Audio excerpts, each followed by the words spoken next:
This is gonna blow your mind. Pahalgam, जिसे आप एक शांत और खूबसूरत टूरिस्ट डेस्टिनेशन मानते हैं, अचानक आतंक का नया चेहरा बन गया। हिमालय की शांति में अब बस खोने का गम गूंज रहा है। 22 अप्रैल 2025 को जम्मू कश्मीर का खूबसूरत टूरिस्ट स्पॉट पहलगाम एक भयानक जगह बन गया। एक कायराना हरकत ने शांति को चकनाचूर कर दिया, खून और आंसुओं का सैलाब छोड़ गया। यह सिर्फ मासूम जिंदगियों पर हमला नहीं था, यह इंसानियत पर हमला था। यह खूबसूरत वादी अपनी प्राकृतिक सुंदरता और शांत माहौल के लिए जानी जाती है, कत्लेआम का मैदान बन गई। जैसे जैसे धूल बैठती गई, त्रासदी की असली तस्वीर सामने आती गई। जिंदगी का रंगीन ताना बाना टूट गया, बिखरे हुए सपनों और टूटे परिवारों के टुकड़े छोड़ गया। दुनिया ने दहशत से नरसंहार की तस्वीरें देखी। पहलगाम की शांत सुंदरता हमले की क्रूर हकीकत के बिल्कुल विपरीत थी। खून और बारूद की गंध से भरा सवाल हवा में लटका हुआ था। इतनी पवित्र जगह पर ऐसा अंधेरा कैसे छा सकता है? I'm sure you've heard the news. Pahalgam Anantnag की गोद में बसा, हरे भरे मैदानों और बर्फ से ढकी चोटियों के बीच हमेशा से एक ऐसी जगह रही है जहां लोग सुकून और जन्नत की तलाश में आते हैं। यहां की हवा में अमन की खुशबू थी और हर कोना उम्मीद से भरा हुआ। लेकिन 22 अप्रैल की उस मनहूस सुबह लगभग 40 टूरिस्ट्स, भारतीय और विदेशी, खूबसूरत बैसारण घाटी की ओर बढ़ रहे थे। अनजान की उनकी जन्नत की तलाश एक खौफनाक मंजिर में बदलने वाली है। हर कदम पर वे प्रकृति की खूबसूरती में खोए थे, पर किसे पता था कि अगले ही पल यह जन्नत नर्क में बदल जाएगी। अचानक घने जंगलों की छाया से आतंक का साया निकला। आतंकवादी कट्टरता के नकाब में अपने इरादे छुपाए हुए। उनके हाथों में ऑटोमेटिक राइफल्स थीं, आंखों में नफरत की आग। उन्होंने बेखबर टूरिस्ट्स पर गोलियों की बौछार कर दी। एक पल में सब कुछ बदल गया। शांतिपूर्ण मैदान अब चीखों और गोलियों की गूंज से गूंज उठा। हवा में बारूद की गंध और मासूमों की चीखें तैरने लगी, जैसे जन्नत की रूह कांप उठी हो। आतंकवादी जंगल की आड़ में छुपे अंधाधुंध गोलियां बरसाते रहे। हर गोली, हर चीख डर और दहशत की एक नई लकीर खींचती रही। गोलियों की बौछार ने हवा को चीर डाला। मांस और हड्डियों को भेदती हुई मौत का तांडव रच गई। घाटी की शांति चकनाचूर हो गई। अब वहां सिर्फ गोलियों की गूंज और दहशत की सिम्फनी थी। दोस्तों, ऐसे मुश्किल वक्त में हमें सिर्फ खबरें सुनकर आगे नहीं बढ़ना चाहिए, बल्कि सोचने की भी जरूरत है। आप इस घटना के बारे में क्या सोचते हैं? नीचे कमेंट करें, अपनी राय साझा करें और दूसरों को भी जागरूक करें। ऐसी घटनाओं की सच्चाई जानना और एक दूसरे से जुड़े रहना बेहद जरूरी है, ताकि हम सब मिलकर बेहतर कल की उम्मीद जगा सकें। चैनल को सब्सक्राइब करें और अपडेट्स के लिए जुड़े रहें। चश्मदीद गवाह उस भयावह घटना को याद करते हैं जो बहुत ही स्पष्टता से सामने आई। एक स्थानीय गाइड जो काफी डरा हुआ था कहता है, यह किसी बुरे सपने जैसा था। 1 मिनट हम नजारे का आनंद ले रहे थे, अगले ही मिनट कयामत आ गई। वह कहता है कि आतंकवादियों ने कोई रहम नहीं दिखाया। उन्होंने हर किसी पर गोलियां चलाईं। उनका एकमात्र उद्देश्य ज्यादा से ज्यादा दर्द और तकलीफ देना था। एक और गवाह, जिसकी आवाज डर और गुस्से से कांप रही थी, याद करता है, वे लोगों को पॉइंट ब्लैंक रेंज पर गोली मार रहे थे। भागने के लिए कहीं नहीं था, छिपने के लिए कहीं नहीं था। ये भयानक बयान घाटी में फैली अराजकता और दहशत की एक गंभीर तस्वीर पेश करते हैं। गोलियों की कर्कश आवाज के बीच पीड़ितों की चीखें खो गईं, उनकी दया की याचना बहरे कानों पर पड़ गई। आतंकवादी, जिनके दिल नफरत से सख्त हो गए थे, उस नरसंहार का आनंद लेते दिख रहे थे जो वे कर रहे थे। उनके कार्य केवल हिंसा के कार्य नहीं थे, बल्कि एक विकृत प्रदर्शन था, एक भयानक तमाशा जिसे डर और आतंक पैदा करने के लिए डिजाइन किया गया था। वे एक संदेश भेजने पर तुले हुए थे, एक संदेश जो खून से लिखा गया था और बचे लोगों की यादों में अंकित हो गया था। हमले के बाद दर्दनाक कहानियां सामने आईं। शीतल कलाठिया, जिनके पति शैलेश की बेरहमी से हत्या कर दी गई थी, बेहाल हैं। अपने खून से सने कुर्ते को पकड़े हुए वो रोती हैं, हमारी अभी अभी शादी हुई थी। उन्होंने मुझे जिंदगी भर खुशियां देने का वादा किया था और अब उनका गला रुंध जाता है, दुहक से भर जाता है। इस हमले ने अनगिनत परिवारों को तबाह कर दिया है। उनकी जिंदगी हमेशा के लिए बदल गई है।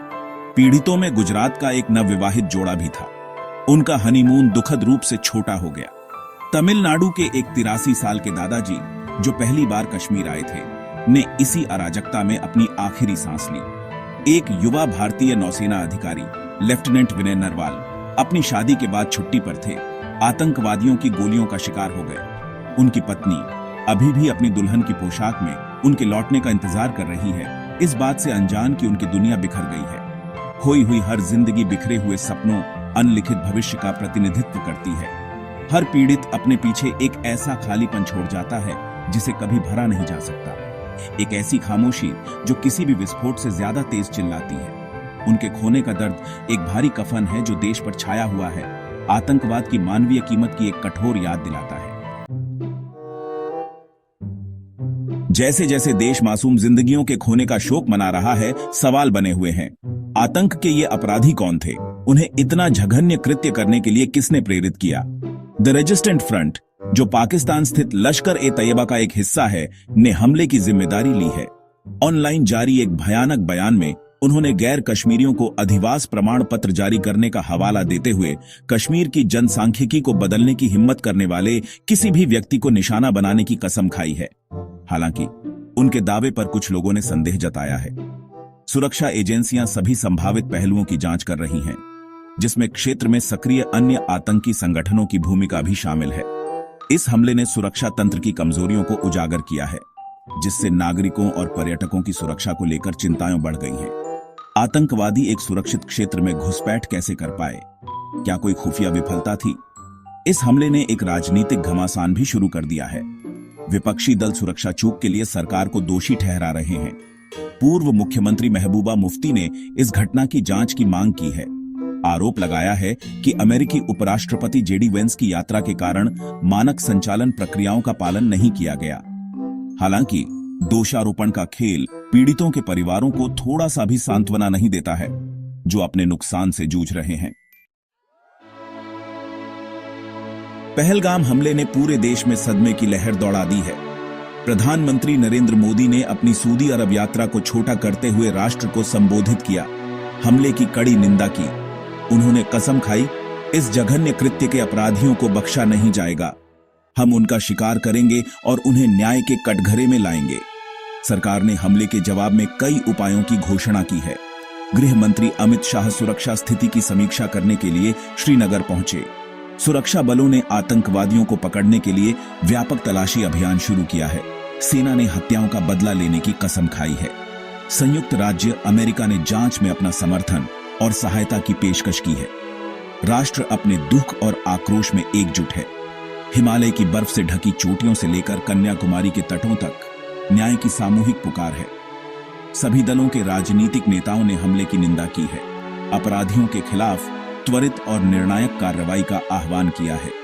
अंतर्राष्ट्रीय समुदाय ने भी आतंकवाद के खिलाफ लड़ाई में भारत के साथ एकजुटता व्यक्त की है। पहलगाम हमले ने एक बार फिर कश्मीर में आतंकवाद की जटिल और बहुआयामी चुनौती को सामने ला दिया है। इसने दशकों से चले आ रहे संघर्ष की क्रॉसफायर में फंसी मासूम जिंदगियों की भेद्यता को उजागर किया है। इस हमले ने क्षेत्र में शांति और स्थिरता लाने के सरकार के प्रयासों की प्रभावशीलता के बारे में भी असहज सवाल उठाए हैं। क्या कश्मीर पर्यटकों के लिए सुरक्षित है? क्या आतंकवादियों को न्याय के कटघरे में लाया जाएगा? आतंकवाद के खतरे का मुकाबला करने के लिए सरकार की क्या रणनीति है? ये कुछ ऐसे सवाल हैं जो हमले के बाद पूछे जा रहे हैं। इनके आसान जवाब नहीं है। इस हमले ने कश्मीरी पहचान के मुद्दे और संघर्ष को हवा देने में बाहरी ताकतों की भूमिका पर बहस को फिर से जन्म दे दिया है। टीआरएफ के जिम्मेदारी के दावे ने, हालांकि कुछ लोगों ने विवादित है, क्षेत्र में जनसांख्यिकीय परिवर्तनों के आसपास की चिंताओं को उजागर किया है। इस हमले में कश्मीर के पहले से ही नाजुक सामाजिक ताने बाने को और ध्रुवीकृत करने की क्षमता है, जिससे स्थायी समाधान खोजने का काम और भी चुनौतीपूर्ण हो जाता है। 22 अप्रैल 2025 को जम्मू और कश्मीर के पहलगाम क्षेत्र में एक आतंकवादी हमला हुआ। आतंकवादियों ने एक टूरिस्ट बस को निशाना बनाया, जिसमें कई नागरिक सवार थे। हमले के दौरान गोलियां चलाई गईं और बस में आग लगा दी गई। इस घटना में कई लोगों की मौत हुई और कई घायल हुए। हमले के बाद सुरक्षा बलों ने इलाके की घेराबंदी कर तलाशी अभियान चलाया। घायलों को नजदीकी अस्पतालों में भर्ती कराया गया। सुरक्षा एजेंसियों ने हमले की जांच शुरू की और संदिग्धों की तलाश जारी है। इस हमले की जिम्मेदारी एक आतंकी संगठन ने ली है। केंद्र और राज्य सरकारों ने घटना की निंदा की और पीड़ित परिवारों को सहायता देने की घोषणा की। पहलगाम हमला हाल के वर्षों में जम्मू और कश्मीर में हुई सबसे बड़ी आतंकी घटनाओं में से एक है। इस घटना के बाद क्षेत्र में सुरक्षा व्यवस्था और कड़ी कर दी गई है। प्रशासन ने लोगों से सतर्क रहने और अफवाहों से बचने की अपील की है।